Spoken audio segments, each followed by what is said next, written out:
नमस्कार मित्रों, स्वागत है आप सभी का हिंदी आलोक यूट्यूब चैनल पर। साथियों, 6 दिसंबर वह तिथि है जब एलटी ग्रेड हिंदी की प्रारंभिक परीक्षा होनी है और इसके लिए बिल्कुल रंगमंच सज गया है। आप लोगों के पास गिने चुना समय है और इसमें अब आप लोगों को यह है कि अधिक से अधिक रिवीजन करना है जिससे आपकी एक सीट पक्की हो सके। तो मैंने अपनी तरफ से अपने चैनल के माध्यम से यह एक प्लान बनाया है कि जितना हिंदी साहित्य है उसके जो महत्वपूर्ण प्रश्न है, आदिकाल, भक्तिकाल, रीतिकाल, आधुनिक काल, उन सभी के महत्वपूर्ण प्रश्नों को मैं ऑब्जेक्टिव फॉर्म में, बहुविकल्पी फॉर्म में या मुख्य प्रश्नों को आपको साझा कर दूंगा जिससे आप लोगों को हिंदी साहित्य के जो प्रश्न है उनको समझने में आसानी हो, उनको आप आसानी से हल कर पाए। मेरा अंदाजा है कि लगभग 95 से 100% तक प्रश्न इसी से मिल जाएगा, चाहे आपका आदिकाल हो या जिस आदिकाल के एक वीडियो बनाएंगे, फिर भक्तिकाल, रीतिकाल, आधुनिक काल में कई पार्ट बना सकते हैं, तो उस हिसाब से बनाएंगे और उन्हीं से पूरा साहित्य, हिंदी साहित्य आ जाएगा, इसमें कोई संदेह नहीं है। और मैंने अपने अनुभव से महत्वपूर्ण प्रश्नों को छांटा है जिससे आपको कम समय में अधिक से अधिक लाभ हो सके। तो मेरा अंदाजा है कि हिंदी साहित्य के जो प्रश्न होंगे 120 में से, जो हिंदी के प्रश्न है, विषय के प्रश्न है, उनमें से कम साहित्य के 50 से 60 के बीच होंगे। तो ये इनका जो रोल है आपकी सफलता में, खासतौर से प्री या मेंस परीक्षाओं को पास करने में, अभी आपकी जो प्री है निर्णायक है, इसलिए आपको बहुत ध्यान से इन प्रश्नों को देखना है। तो सबसे पहले हम लोग शुरुआत करते हैं कि पृथ्वीराज रासो को छंदों का अजायब घर किसने कहा। ये आदिकाल के प्रश्न है, महत्वपूर्ण, और ये ऐसे प्रश्न हैं जो कभी ना कभी किसी न किसी परीक्षा में पूछे गए और नहीं पूछे गए तो पूछे जाएंगे। ये मैं अपने अनुभव से कह रहा हूं, तो आप लोग जो है इसे ध्यान से देखें। तो पृथ्वीराज रासो को छंदों का अजायब घर किसने कहा। अब पहली बात यह है कि छंदों का अजायब घर क्यों कहा। देखिए, पृथ्वीराज रासो में आपको पता है कि 68 प्रकार के छंदों का प्रयोग किया गया है। तो 68 प्रकार के छंदों का प्रयोग किया गया, 69 समय है, इसलिए इसे जो है हजारी प्रसाद द्विवेदी जी ने छंदों का अजायब घर कहा है। किसने कहा? हजारी प्रसाद द्विवेदी। ठीक है, ये पहला प्रश्न। दूसरा प्रश्न है, चंद्रबरदाई को छप्पई का सम्राट क्यों कहा जाता है? क्योंकि उन्होंने सबसे ज्यादा प्रयोग किया है छप्पई का। अब इसमें मुख्य रूप से यह प्रश्न है कि छप्पई का सम्राट जो है किसने कहा। तो ये भी हजारी प्रसाद द्विवेदी ने ही कहा है, हजारी प्रसाद द्विवेदी जी ने कहा है। ठीक है, और क्यों कहा जाता है? क्योंकि उन्होंने छप्पई छंद का सर्वाधिक प्रयोग किया है, सबसे सर्वाधिक प्रिय है उनको। तीसरा प्रश्न है, जिस प्रकार गाथा या गाहा कहने से प्राकृत का बोध होता है, उसी प्रकार दोहा या दोहा कहने पर अपभ्रंश का बोध होता है। ये कथन आचार्य रामचंद्र शुक्ल का है और ये बहुत ही ज्यादा महत्वपूर्ण है। यूजीसी नेट की परीक्षा में और पीजीटी में भी ये प्रश्न कई बार पूछा गया है, तो इसको आप लोग नोट कर लीजिए ध्यान से। राजा मुंज को प्रथम कवि किसने माना। अब ये महत्वपूर्ण प्रश्न है कि राजा मुंज को प्रथम कवि किसने माना। तो चंद्रधर शर्मा गुलेरी जी ने राजा मुंज को पहला कवि माना है। तो ये आपका महत्वपूर्ण प्रश्न है। वह शुक्ल जी ने भी माना है, मुंज से ही हिंदी का प्रारंभ माना है। तो एक तो गुलेरी मतलब चंद्रधर शर्मा गुलेरी, और दूसरे आचार्य शुक्ल, आचार्य रामचंद्र शुक्ल, इन दोनों ने माना है राजा मुंज को प्रथम कवि, हिंदी का प्रथम कवि। फिर आदिकाल से संबंधित साहित्य का सर्वाधिक संबंध किस प्रदेश से है। तो आदिकाल साहित्य जो है युद्ध का साहित्य है। आपको पता है कि आदिकाल में सर्वाधिक युद्ध हुए हैं, तो युद्ध से संबंधित जो साहित्य है, और आपको ये भी पता है कि युद्ध की भूमि राजस्थान रही है, चित्तौड़ और इत्यादि युद्ध बहुत ही ज्यादा प्रासंगिक है, बहुत ज्यादा पढ़े लिखे जाते हैं। तो महाराणा प्रताप इत्यादि योद्धा हुए हैं, युद्ध की धरती है। तो युद्ध से संबंधित या आदिकाल संबंधित जो सर्वाधिक साहित्य मिलता है, लिटरेचर मिलता है, वो राजस्थान से मिलता है ना, राजस्थान में मिलता है। यह प्रश्न पूछा गया पीजीटी की परीक्षा में, यूपी पीजीटी परीक्षा में पूछा गया है कि आदिकाल से संबंधित आदिकाल से संबंधित साहित्य का सर्वाधिक संबंध किस प्रदेश से है। इसके बाद आता है आपका छठा प्रश्न है, देखिए आदिकाल का सबसे प्रामाणिक साहित्य। तो देखिए आदिकाल का जो सबसे प्रामाणिक साहित्य है वह है जैन साहित्य। जैन साहित्य क्यों? क्योंकि जैन साहित्य को व्यापारियों ने और जैन मतावलंबियों ने क्या किया था, संरक्षित किया था। तो संरक्षित होने के कारण यह साहित्य सबसे ज्यादा, और आश्रयदाता जो थे उन्होंने संरक्षित किया था, तो सबसे ज्यादा प्रामाणिक। जैन साहित्य का समय, अब जैन साहित्य का जो समय है वो 12वीं से 13वीं शताब्दी, 12वीं से 13वीं शताब्दी इसका समय। स्वयंभू को अपभ्रंश का वाल्मीकि किसने कहा? तो डॉक्टर भयाणी ने। डॉक्टर भयाणी ने स्वयंभू को अपभ्रंश का वाल्मीकि कहा। अब देखिए अपभ्रंश का वाल्मीकि इसलिए कहा गया क्योंकि उन्होंने पौम चेरियो नामक ग्रंथ लिखा था। अब पौम चेरियो जो रचना है वो स्वयंभू की है। पौम का मतलब होता है श्रेष्ठ, चेरियो का मतलब होता है चरित्र, और ये एक राम काव्य है। तो इससे कई तरह से प्रश्न पूछा सकता है। एक तो ये पूछ सकते हैं पौम चेरियो किसकी रचना है? स्वयंभू की है। पौम चेरियो का अर्थ क्या है? तो पौम का अर्थ श्रेष्ठ, चेरियो का मतलब चरित्र। अब पौम चेरियो का संबंध किससे है? तो राम काव्य से है, राम कथा है उसमें। और अब इसी आधार पर डॉक्टर भयाणी ने स्वयंभू को अपभ्रंश का वाल्मीकि कहा है। जिस प्रकार संस्कृत में वाल्मीकि ने रामायण लिखी है, उसी प्रकार अपभ्रंश में एक तरह से रामायण लिखने का काम स्वयंभू ने किया है, पौम चेरियो लिख के। ये क्लियर हो गया होगा आपको। इसके बाद आता है पुष्पदंत को प्रथम कवि किसने माना है? तो शिव सिंह सेंगर ने प्रथम कवि माना है। किसने माना? शिव सिंह सेंगर जी ने इनको पुष्पदंत को प्रथम कवि माना है। उसके बाद है ड़ कुमार चेरियो के रचनाकार कौन है? तो इसके पुष्पदंत।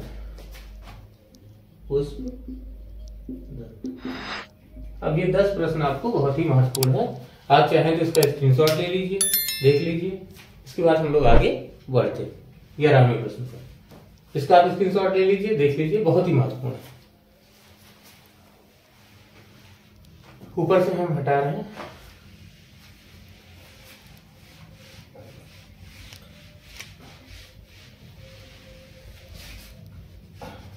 अब 11वां प्रश्न है कि भविष्यत कहा के रचनाकार कौन है?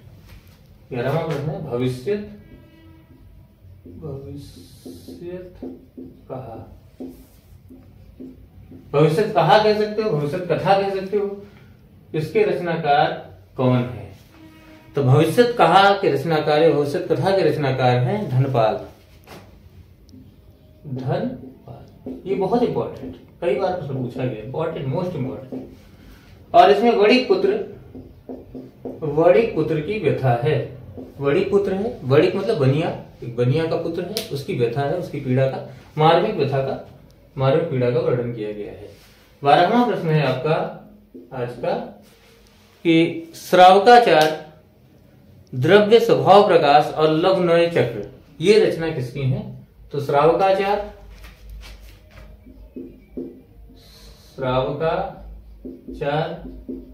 लवनय चक्र और द्रव्य स्वभाव प्रकाश। तीसरा है द्रव्य स्वभाव प्रकाश। ये 3 रचनाएं हैं, और ये तीनों रचनाएं हैं ये किसकी हैं? तो ये जो रचनाएं हैं ये है देवसेन की। ठीक है। अब देवसेन का एक शिष्य था माइल धवल, उसका नाम था माइल धवल। तो माइल धवल ने इसी रचना का द्रव्य स्वभाव प्रकाश का दव्य सहाव पयास करके इसका जो है दव्य सहाव पयास नाम से प्राकृत में अनुवाद किया था। दव्य सहाव पयास नाम से ये प्राकृत में, इसी का यह ग्रंथ था, इसका प्राकृत में अनुवाद किया था, प्राकृत में। तो इसका नाम था माइल धवल, इसका नाम था माइल धवल, इसका रचनाकार था माइल धवल।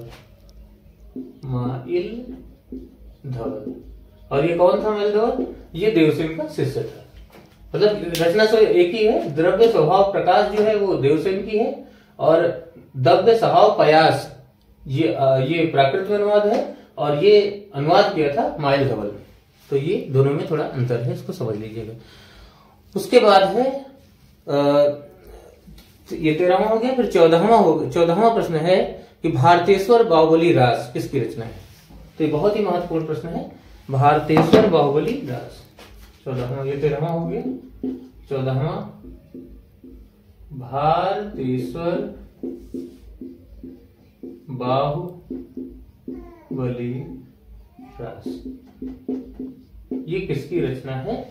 ये बहुत ही ज्यादा इंपॉर्टेंट है। भारतेश्वर बाहुबली रास ये शालिभद्र सूरि की, शालिभद्र सूरि की इंपॉर्टेंट है। उसके बाद 15वां प्रश्न है कि रास परंपरा का पहला ऐतिहासिक जो ग्रंथ है ये पंच पांडव चरित रास है। पंच पांडव चरित रास, ये पंच पांडव चरित रास जो है ये रास परंपरा का पहला ग्रंथ है। रास परंपरा क्या होती है? जिसमें नृत्य होता है, संगीत होता है, ये अनिवार्य होते हैं रास परंपरा रास की। तो पंच पांडव चरित रास जो है ये रास परंपरा की पहली कृति है। और ये जो पंच पांडव चरित रास है 1191 में है, 15 सर्ग, जिसमें 15 सर्ग हैं, और ये लिखी गई है 1191 ईस्वी में। तो ये आपका 15वां प्रश्न हो गया। उसके बाद हम देखते हैं नीचे, आप लोग लिख लीजिएगा इसको। 16वां प्रश्न, उपदेश रसायन रास किसकी कृति है? तो जिनदत्त सूरि की। किसकी है? उपदेश रसायन रास। उपदेश रसायन रास ये किसकी कृति है? तो जिनदत्त सूरि की कृति, उपदेश रसायन रास। उसके बाद है नेमिनाथ रास किसकी रचना है? तो ये है सुमति गुड़ी की। ये है 17वां नेमिनाथ रास। नेमिनाथ रास ये किसकी? नेमिनाथ रास किसकी कृति है? तो नेमिनाथ रास की कृति है सुमति गुड़ी।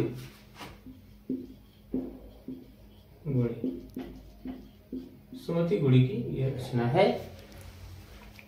और इसमें क्या है? नेमिनाथ और कृष्ण के बीच संवाद है। नेमिनाथ जैन आचार्य है, इनका और कृष्ण के बीच का संवाद है, उसका वर्णन है नेमिनाथ रास में। ये सुमति गुड़ी की रचना है।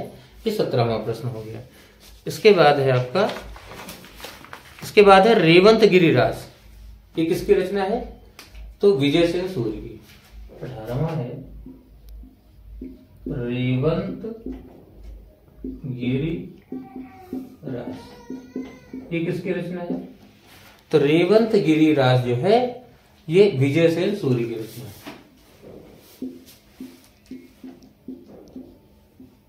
विजय सेन सूरि की रचना है रेवंत गिरि। और रेवंत गिरि रास में क्या है? नेमिनाथ की प्रतिमा का वर्णन है, रेवंत गिरि का वर्णन है। इसमें नेमिनाथ की प्रतिमा का वर्णन है रेवंत गिरि रास में, और रेवंत गिरि का वर्णन भी है, और रेवंत गिरि की प्रतिमा का भी, और रेवंत गिरि का वर्णन है, और नेमिनाथ की प्रतिमा का वर्णन है। ये 18वां प्रश्न हो गया रेवंत गिरि रास। और इसके रचनाकार है विजय सेन सूरि। फिर 19वां है प्रबंध चिंतामणि। इसके रचनाकार कौन है? बहुत ही इंपॉर्टेंट है। प्रबंध चिंतामणि के रचनाकार कौन है? कुछ प्रश्न हमारे ऐसे होंगे जो लास्ट में हम बताएंगे, और जो बहुत ही ज्यादा महत्वपूर्ण होंगे। तो आप लास्ट तक बने रहिएगा, लास्ट तक वीडियो जरूर देखिएगा, इसकी मत कीजिएगा, नहीं तो आपका नुकसान होगा। जितने भी प्रश्न हैं सब गिने चुने हैं, और बहुत मेहनत करके आपने इनको खोजा है आपके लिए। प्रबंध चिंतामणि ये संस्कृत भाषा में है। प्रबंध चिंतामणि इसके रचनाकार है मेरुतुंग। मेरुतुंग ना, ये संस्कृत भाषा में, किस भाषा में है? संस्कृत भाषा में है और राजा मुंज के दोहे इसमें मिलते हैं।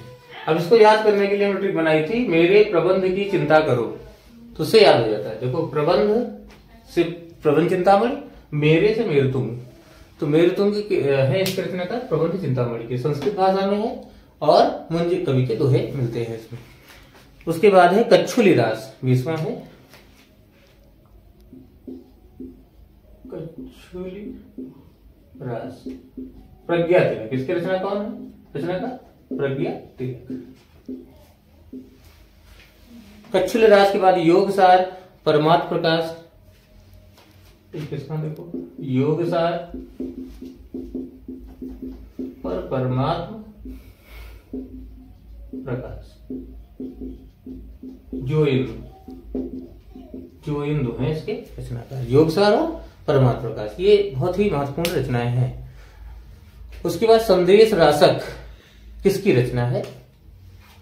संदेश रासक, ये बहुत ही महत्वपूर्ण रचना है, संदेश रासक।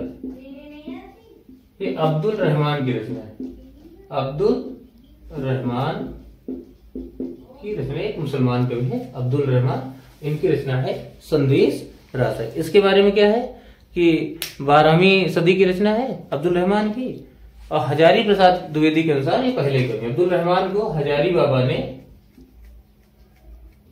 हजारी प्रसाद द्विवेदी ने हिंदी का प्रथम कवि माना है, हालांकि सर्वमान्य नहीं है। सर्वमान्य अगर आपसे पूछा जाए कि हिंदी का पहला कवि कौन है तो सराहपा है, लेकिन हजारी प्रसाद द्विवेदी के अनुसार अब्दुल रहमान, इनकी रचना के संदेश रासक। संदेश रासक कैसी रचना है? तो संदेश रासक जो है अब्दुल रहमान की रचना, इसमें विक्रमपुर की वियोगिनी का वर्णन है। विक्रमपुर की जो वियोगिनी है, विक्रमपुर की वियोगिनी, इसका एक पथिक के माध्यम से संदेश दिया है इसने, तो विक्रमपुर की वियोगिनी का इसमें वर्णन। इसके बाद हम देखते हैं संदेश रासक के बाद 23वां प्रश्न है हमारा कि सिद्ध साहित्य का समय, तो 8वीं से 13वीं शताब्दी, 8वीं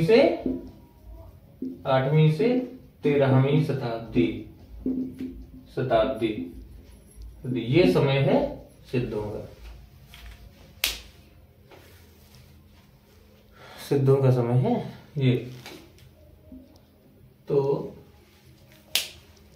8वीं से 13वीं शताब्दी इनका समय है। उसके बाद है आपका 84 सिद्धों में, आपको पता होगा 24वां प्रश्न हमारा, सिद्धों की संख्या कितनी? 84, आपको पता है। इनमें 4 महिलाएं हैं, पूछो कितनी महिलाएं हैं? 4 महिलाएं हैं। 4 महिलाओं में कौन है? 4 महिलाओं में है, एक तो आपके हैं लक्ष्मीकरा, मेखलपा, मणिभद्रा और कनकलापा, ये 4 जो है महिलाएं हैं। तो ये एक प्रश्न हो सकता है कि 4 महिलाएं, तो अलग अलग नहीं पूछेगा, लेकिन ये पूछ सकता है कितनी महिलाएं हैं? 4 महिलाएं हैं। अगर पूछता है कौन कौन सी महिलाएं हैं, तो लक्ष्मीकरा, मेखलपा, मणिभद्रा और कनकलापा। उसके बाद है अशुक्ल व हजारी प्रसाद द्विवेदी ने 3 ही मानी है, लक्ष्मीकरा को नहीं माना है, लेकिन वैसे सर्वमान्य रूप से 4 इसमें महिलाएं 84 सिद्धों में। सिद्धों की भाषा संध्या भाषा, सिद्धों की भाषा कौन सी? संध्या भाषा। अब संध्या भाषा क्यों कहा गया? क्योंकि इसमें अपभ्रंश और हिंदी के बीच की स्थिति थी। तो जैसे संध्या में क्या होता है, आधा अंधेरा आधा उजाला, बीच की स्थिति होती है, इसलिए इसको संध्या भाषा कहा गया। सिद्धों की भाषा को संध्या भाषा कहा गया। तो ये सिद्धों की भाषा संध्या भाषा है। और मुनि अद्वैय व्रज ने कहा था, ये नाम दिया था मुनि अद्वैय व्रज। उसके बाद सिद्धों की भाषा को आलो अंधारी किसने कहा? सिद्धों की भाषा को आलो अंधारी किसने कहा? अब प्रश्न है कि सिद्धों की भाषा को आलो अंधारी क्या कहा? आलो अंधारी। अब आलो अंधारी का मतलब क्या? आलो मतलब प्रकाश, बांग्ला में है प्रकाश, अंधारी मतलब अंधेरा। तो आलो अंधारी किसने कहा?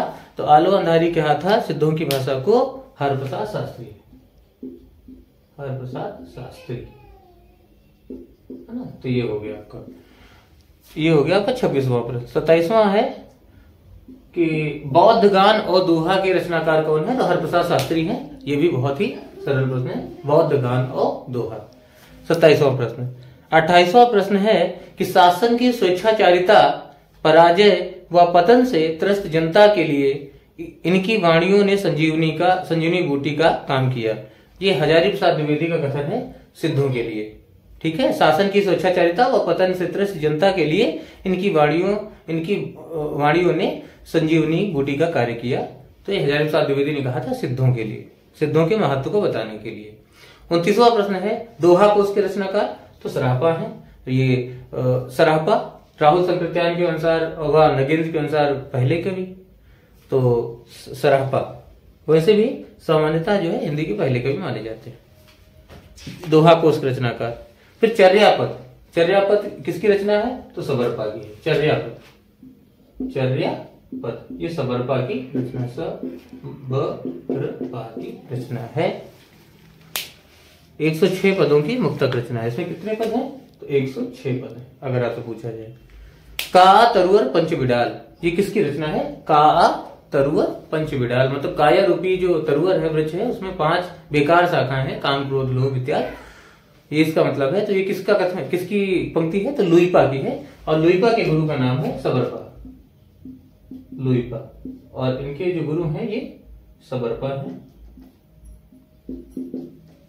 सिद्धों में केवल यही है जिनके सबसे ज्यादा ये दार्शनिक है, सबसे ज्यादा दार्शनिक पूछा सिद्धों कौन है? लुइपा है।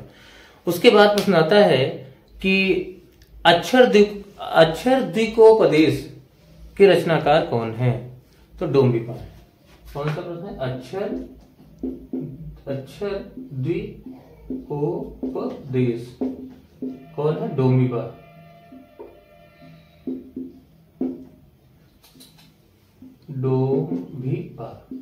डोम्बिपा इसके रचनाकार हैं। अच्छा, और उनके गुरु का नाम है विरूपा। डोम्बिपा गुरु कौन है? विरूपा, विरूपा।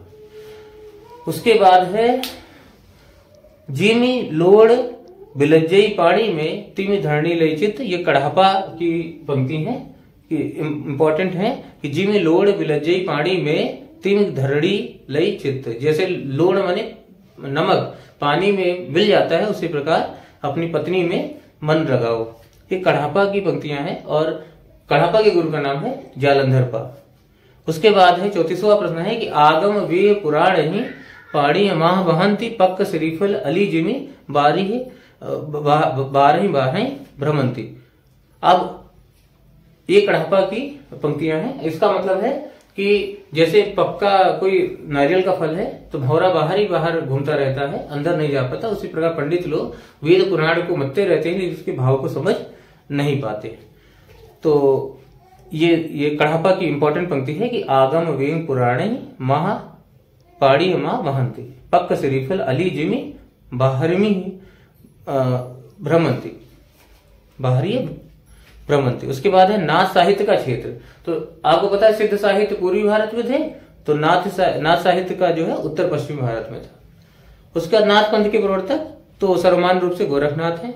डॉक्टर नगेंद्र ने मसेंद्रनाथ गोरखनाथ दोनों माना, लेकिन सर्वमान रूप से गोरखनाथ है। गोरखनाथ के गुरु मसेंद्रनाथ है। उसके बाद है नाथ पंथ की भाषा सधुक्कड़ी है और इसी से संत काव्य धारा की भाषा सधुक्कड़ी हुई है। नाथ पंथ सिद्धों की परंपरा का विकसित रूप है, ये कथन है पंडित राहुल संकृत्यायन का। नाथ पंथ सिद्धों की परंपरा का विकसित रूप है। उसके बाद 39वां प्रश्न है कि गोरख जगायो जोग भगत भगायो लोग। ये तुलसीदास का बहुत ही महत्वपूर्ण कथन है, जिसमें गोरख इत्यादि की निंदा की गई है योगियों की। उन्होंने कहा कि गोरख जगायो योग, उन्होंने योग जगा दिया और भक्ति को दूर कर दिया लोगों से। उसके बाद है जो जो पिंडे सोई ब्रह्मांडे, ये गोरखनाथ का कथन है और गोरखनाथ को मिश्र बंधुओं ने पहला कवि माना है। शंकराचार्य के बाद इनके समान कोई प्रभावशाली एवं महिमा मनवित व्यक्ति नहीं हुआ। ये अपने युग के महान धार्मिक नेता थे हजारी प्रसाद द्विवेदी ने कहा है गोरखनाथ जी के बारे में। तो गोरखनाथ जी के बारे में ये जो कथन है कि शंकराचार्य के बाद जो है गोरखनाथ को सर्वश्रेष्ठ माना है हजारी प्रसाद द्विवेदी ने, और कहा है कि ये अपने युग के बहुत ही महान नेता थे। उसके बाद आता है आपका प्रश्न कि रासों की व्युत्पत्ति। अब जो रासो साहित्य की व्युत्पत्ति हुई है विभिन्न विद्वानों ने विभिन्न विभिन्न शब्दों से मानी है। तो जिसमें से राजसूय शब्द से बहुत इंपॉर्टेंट है, तो राजसूय शब्द से गार्था तासी ने मानी है व्युत्पत्ति। गार्था तासी वही है जिन्होंने इस्तवार दलाल लिटरेचर हिंदुस्तानी लिखा है, जो कि हिंदी का प्रथम इतिहास है और फ्रेंच भाषा में है। उसके बाद रसायन से आचार्य रामचंद्र शुक्ल ने मानी है। रासों की व्युत्पत्ति राजस से मानी है हरप्रसाद शास्त्री जी ने। रामस्वरूप चतुर्वेदी जी ने राउस से मानी है, और उसके अलावा जो रहस्य से मानी है वो काशी प्रसाद जायसवाल ने मानी है। तो ये पूछा जाता है कई बार रासों की व्युत्पत्ति के बारे में। उसके बाद हमारा प्रश्न है कि बीसल देव रासो के बारे में जान लीजिए। 4 खंड है इसमें, 100 पृष्ठों की एक पुस्तक है। बीसल देव रासो एक 12 मासा परंपरा की कृति है, और इसके रचनाकार जो है वो नरपति नाल है। तो सामान्यतः जो है आषाढ़ मास से 12 मासा शुरू होता है, लेकिन इसमें कार्तिक मास से शुरू हुआ है। इसके बारे में शुक्ल ने लिखा है कि इस छोटी सी पुस्तक को रासो कहना खटकता है। ये आचार्य रामचंद्र शुक्ल जी का इसके संबंध में कथन है। फिर पृथ्वीराज रासो की प्रामाणिकता अप्रामाणिकता की बात आती है, तो कर्नल टाड ने सबसे पहले इसको प्रामाणिक माना था, और डॉक्टर वूलर ने इसको सबसे पहले अप्रामाणिक घोषित किया जयानक के पृथ्वीराज विजय के आधार पर, जो की रचना थी जयानक की पृथ्वीराज विजय जो है वो रचना थी 1875 की। उसके आधार पर इन्होंने अप्रामाणिक माना पृथ्वीराज रासो को, कहा कि इसके सन जो है इतिहास से मेल नहीं खाते, और हजारी प्रसाद द्विवेदी ने इसे अर्ध प्रमाणिक माना है। तो पृथ्वीराज रासो को मतलब इसके कुछ भाग प्रमाणिक है, कुछ भाग अप्रामाणिक है। तो सर्वमान्य रूप से अगर देखा जाए तो इसे अर्ध प्रमाणिक ही माना जाता है। तो भाषा की दृष्टि से देखें तो हमें निराश होना पड़ता है, क्योंकि यह बिल्कुल बेठिकाने है। अब पृथ्वीराज रासो के संबंध में यह कथन जो है आचार्य रामचंद्र शुक्ल का है इसकी भाषा के बारे में। मनहु कला ससभान कला सोसासु बन्नी है, ये पृथ्वीराज रासो का ही ये जो है पृथ्वीराज रासो का कथन है, और ये चंद्रवरदाई का है। उसके बाद है उसके बाद कथन है कि परमाल रासो जो कि आलखंड है उसके रचनाकार कौन है, तो इसके रचनाकार हैं जगनिक भाट। इसमें बनाफर जाति की वीरता का वर्णन है, और आल्हा उदल की वीरता का वर्णन है। आल्हा उदल ने जो युद्ध लड़े उसका इसमें वर्णन है। तो 52 युद्धों का वर्णन है। यह इसका जो है फर्रुखाबाद के जो ये वर्षा ऋतु में पहले तो गाया जाता है, और फर्रुखाबाद के जो कलेक्टर थे तत्कालीन चार्ल्स एलियट, उन्होंने इसका अनुवाद कराया था। इसके बारे में शुक्ल ने लिखा है कि यह ग्रंथ साहित्यिक पद पर लिखा गया होता तो सुरक्षित होता, यह अब गूंज मात्र है, मूल शब्द नहीं। तो ये बहुत बार पूछा गया है प्रश्न कि यह अब गूंज मात्र है, मूल शब्द नहीं, यह आचार्य रामचंद्र शुक्ल का कथन है। उसके बाद है कि 1865 में इसे चार्ल्स एलियट ने प्रकाशित करवाया था आलखंड नाम से। तो इसके बाद एक कथन है कि 12 बरस ले कुकर जिए और 13 ले जिए सियार, बरस 18 छतरी जिए आगे जीवन को धिक्कार। ये भी परमाल रासो की ही पंक्ति है, जगनिक ने लिखा है। उसके बाद है भू परिक्रमा, पुरुष परीक्षा, कीर्तिलता, कीर्ति पताका, पदावली, ये किसकी रचना? विद्यापति की रचना है। विद्यापति को आपको पता होना चाहिए कि अभिनव जयदेव भी कहा जाता है और मैथिल कोकिल भी कहा जाता है पदावली की वजह से। उसके बाद है अमीर खुसरो का नाम। अमीर खुसरो का जो मूल नाम था वो अबुल हसन था, और इन्हें तोताए हिंद और तूतीय हिंद भी कहा जाता है। टीजीटी पीजीटी की परीक्षा में पिछली बार पूछा गया था कि तोताए हिंद किसे कहा जाता है, तूतीय हिंद किसे कहा जाता है, तो अमीर खुसरो को कहा जाता है। अमीर खुसरो की 2 प्रमुख रचनाएं हैं, एक तो नुहसुपुर है जो भारतीय बोलियों का इसमें विवरण मिलता है, और इसके अलावा खलिक बारी है जो कि एक शब्दकोश है। इसमें 4 भाषाओं का वर्णन है, हिंदी, अरबी, तुर्की और फारसी का।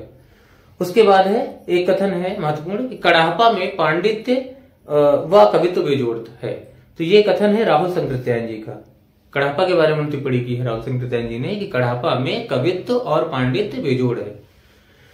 52वां प्रश्न है कि आक्रोश की भाषा का पहला प्रयोग सराहपा में दिखाई देता है, ये बच्चन सिंह का कथन है आक्रोश की भाषा को लेके, कि आक्रोश की भाषा का पहला प्रयोग बच्चन सिंह में सराफा में है। ये बच्चन सिंह का कथन है।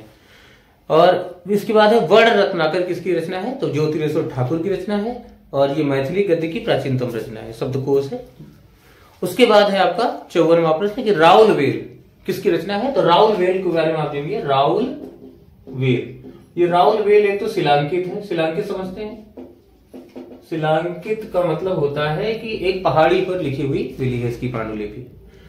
शिलांकित रचना है, प्राचीनतम रचना है, रोड कवि की है और सात बोलियों की इसमें प्रधानता है। नक्सिक श्रृंगार की पहली रचना है। उसके बाद 55वां प्रश्न है उक्ति व्यक्ति प्रकरण किसकी रचना है? तो उक्ति व्यक्ति प्रकरण, उक्ति माने भाषा होगी, व्यक्ति प्रकरण उक्ति व्यक्ति प्रकरण ये पंडित दामोदर शर्मा की है। ये बनारस के आसपास की भाषा का इसमें और संस्कृति का वर्णन मिलता है। पंडित दामोदर शर्मा जो काशी नरेश थे, उनके पुत्रों को भाषा सिखाने के लिए ये रचना लिखी गई थी, उनके शिक्षार्थ लिखी गई थी। तो ये थे आज के हमारे महत्वपूर्ण प्रश्न। आज के लिए बस इतना ही। आगे हम लोग अगले वीडियो बनाएंगे जो कि भक्ति काल, रीति काल, आधुनिक काल से होंगे, उन्हें भी आप जरूर देखिएगा। और जो भी प्रश्न समझ में ना आया हो या कोई ऐसी आपकी जिज्ञासा हो तो आप कमेंट बॉक्स के माध्यम से कमेंट अवश्य कीजिएगा। वीडियो को लाइक कीजिए, शेयर कीजिए, जिससे अधिक से अधिक लोग लाभान्वित हो सकें। आज के लिए बस इतना ही। जय हिंद, जय भारत, जय हिंद, जय हिंद।